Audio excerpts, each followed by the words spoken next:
ပေါက်ကွဲစေဖို့ရည်ရွယ်ပြီးပြစ်ခတ်လိုက်ပေမဲ့မပေါက်ကွဲသေးပဲကြံနေတဲ့စစ်ကြံလက်နက်ပစ္စည်းတွေကမြေမြုပ်မိုင်းတွေထက်ပေါက်ကွဲအားပြင်းထန်ပြီးအချိန်မရွေးပေါက်ကွဲဖို့အစင်းသင့်ဖြစ်နေတတ်ပါတယ်။စစ်ကြံလက်နက်ပစ္စည်းတွေဟာတိုက်ပွဲဖြစ်ခဲ့တဲ့နေရာတွေလေကြောင်းတိုက်ခိုက်ခံရတဲ့နေရာတွေမှာရှိနေနိုင်ပါတယ်။စစ်ဘေးရှောင်လို့စွန့်ခွာထားခဲ့တဲ့ကြေးရွာတွေ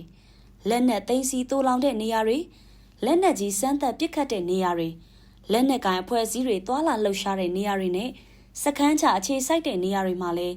စစ်ကြံလက်နက်ပစ္စည်းအန္တရာယ်တွေရှိနိုင်ပါတယ်။မပေါက်ကွဲပဲကြံနေတဲ့ဘုံသီးကြီးတွေလက်ပစ်ဘုံတွေမော်တာကြီးတွေဒုံးကြီးတွေကြီးစံတွေဟာတိုးထိမိယုံနဲ့ပေါက်ကွဲနိုင်ပါတယ်။အဲ့ဒီလက်နက်ပစ္စည်းတွေကကာကီရောင်အစိမ်းရောင်အညိုရောင်မီးခိုးရောင်တွေအပြင်တန်ကြီးတက်ပြီးဆေးရောင်ပြက်ပြဲနေတဲ့အနေအထားမျိုးနဲ့လည်းတွေ့နိုင်ပါတယ်။မြေပေါ်မြေအောက်မှာနှစ်ပေါင်းများစွာကြာရှိလဲပေါက်ကွဲနိုင်သေးလို့